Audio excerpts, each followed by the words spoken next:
मित्रों, द्वापर युग के सबसे बड़े युद्ध महाभारत में, जिसमें देश विदेश छोटे बड़े राज्य के सभी राजाओं में से शायद ही कोई ऐसा हो जो इस युद्ध से बचा रहा हो। लेकिन इस बीच कई ऐसे महान योद्धा भी थे जिन्होंने बलशाली होने के बावजूद इस युद्ध में हिस्सा नहीं लिया। लेकिन क्या आप जानते हैं, एक बलशाली योद्धा ऐसा भी था जिसने इस युद्ध में हिस्सा लेने की जगह तीर्थयात्रा पर जाने का निर्णय लिया। जी हाँ, यहाँ हम बात कर रहे हैं श्री कृष्ण के दाऊ और बड़े भाई बलराम की। अपने बल और क्रोध के लिए जाने जाने वाले बलराम ने ऐसा क्यों किया? बलराम श्री कृष्ण के बड़े भाई थे और वो श्री कृष्ण के हर फैसले में साथ देते थे।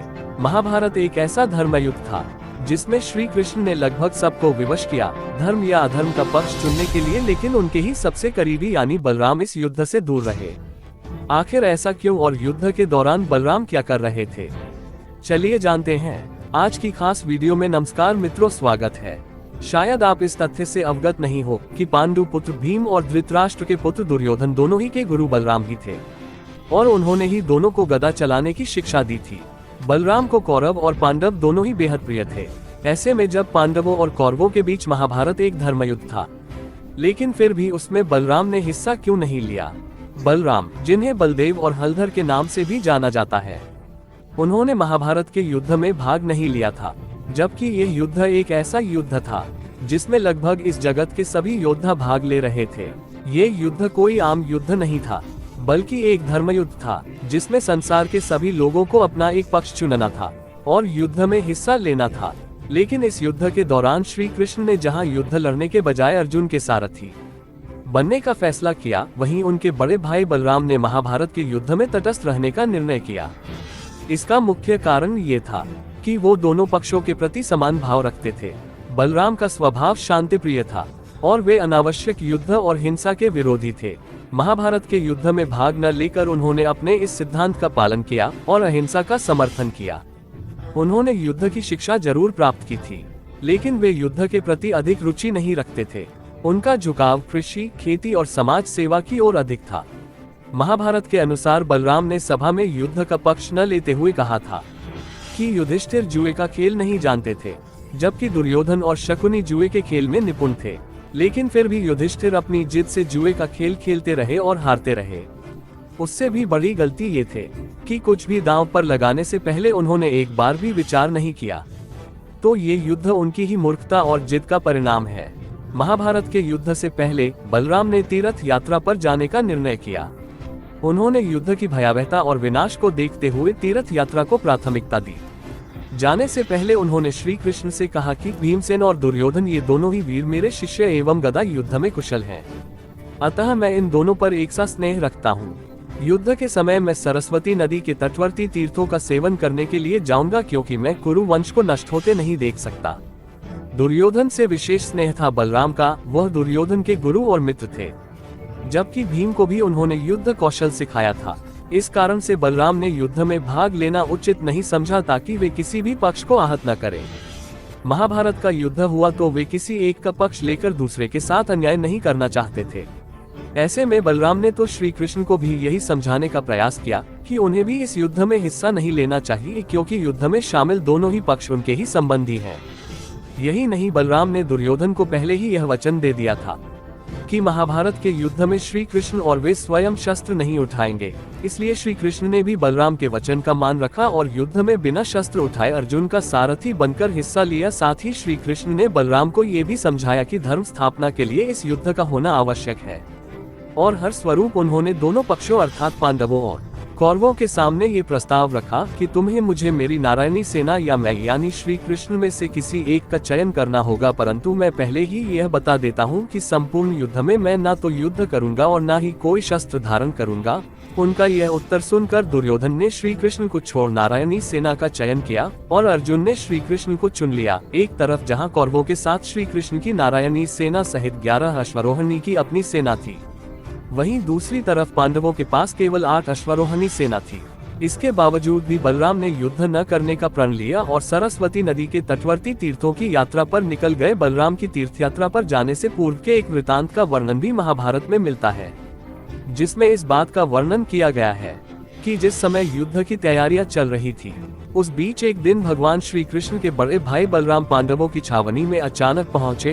दाव भैया को आता देख श्री कृष्ण और युधिष्ठिर समेत वहां उपस्थित सभी लोग बड़े प्रसन्न हुए। सभी ने उनका आदर किया। उसके पश्चात सभी को अभिवादन कर बलराम धर्मराज युधिष्ठिर के पास बैठ गए और मन में चल रही विडंबना को बताते हुए उन्होंने बड़े व्यथित मन से धर्मराज युधिष्ठिर से कहा कि कितनी बार मैंने कृष्ण को कहा कि हमारे लिए तो पांडव और कौरव दोनों एक समान है।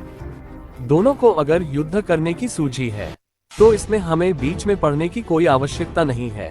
पर कृष्ण ने मेरी एक न मानी। कृष्ण का अर्जुन के प्रति स्नेह इतना ज्यादा है, और अब जब कृष्ण पांडवों के पक्ष में है तो अब उसके विपक्ष में भला मैं कैसे जाऊं। और दूसरी तरफ भीम और दुर्योधन दोनों ने ही मुझसे गदा सीखी है। दोनों ही मेरे शिष्य हैं कि दोनों पर मेरा एक जैसा स्नेह है। इसलिए दोनों कुरु वंशजों को आपस में लड़ते हुए मैं नहीं देख सकता। इसलिए मैं तीर्थ यात्रा पर जा रहा हूँ। इस प्रकार एक तरफ इतिहास का सबसे बड़ा विश्व युद्ध चल रहा था, वहीं दूसरी ओर उस काल के इतने बड़े योद्धा महाबली बलराम अपनी तीर्थ यात्रा कर रहे थे।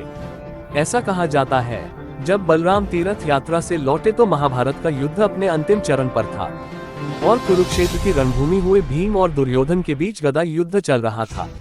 इस दौरान भीम ने श्री कृष्ण के इशारे पर दुर्योधन की जंघा पर गदा से वार किया और गांधारी पुत्र दुर्योधन वहीं गिर गए। दुर्योधन को पराजित होता देख बलराम क्रोधित हो उठे और कहने लगे, कृष्ण राजा दुर्योधन मेरे समान बलवान थे। गदा युद्ध में उनकी समानता करने वाला और कोई नहीं था। छलपूर्वक ये वध करके भीम ने केवल दुर्योधन को नहीं गिराया गया बल्कि मेरा भी अपमान किया है।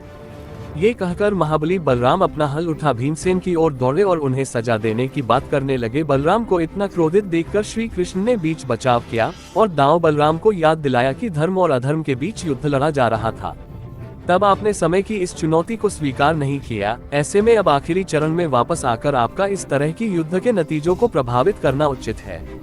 भगवान श्री कृष्ण के मुख से यह वचन सुनकर बलराम जी शांत हो गए, परंतु उनके मन को अभी भी संतोष नहीं हुआ और वह सबके सामने अपना रोष प्रकट करते हुए बोले, राजा दुर्योधन को छल पूर्वक मारकर पांडुपुत्र भीमसेन इस संसार में कपटपूर्ण युद्ध करने वाले योद्धा के रूप में विख्यात होंगे, जबकि दुर्योधन जिसने सरलता से युद्ध किया और उसी अवस्था में मारा गया उसे सनातन सद्गति प्राप्त होगी। ऐसा कहकर वहां से चले गए।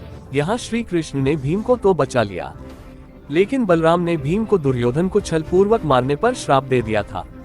ये घटना बलराम की दुर्योधन के प्रति उनके स्नेह को स्पष्ट रूप से दर्शाता है तथा श्री कृष्ण ने निहत्थे होकर भी पांडवों को विजय दिला दी। इस प्रकार श्री कृष्ण ने एक तरफ तो बलराम के वचन का मान रखा और इसके साथ ही युद्ध में हिस्सा भी लिया। ये होना स्वाभाविक भी था, क्योंकि जहाँ धर्म की बात आती है भगवान श्री कृष्ण धर्म को सर्वोपरि रखते हुए हमेशा धर्म के साथ खड़े नजर आए, फिर चाहे उनके सामने कोई उनका अपना ही क्यों न हो। मित्रों, संभवतः आप बलराम के युद्ध में हिस्सा न लेने के कारणों को अच्छे से जान चुके होंगे, परंतु क्या आप ये जानते हैं कि श्री कृष्ण के बड़े भाई बलराम का जन्म भी बलराम से जुड़े रहस्यों में से एक है, जिसकी जानकारी आज भी अधिकतम लोगों को नहीं होगी। पुराणों में वर्णन मिलता है बलराम वसुदेव के पुत्र थे।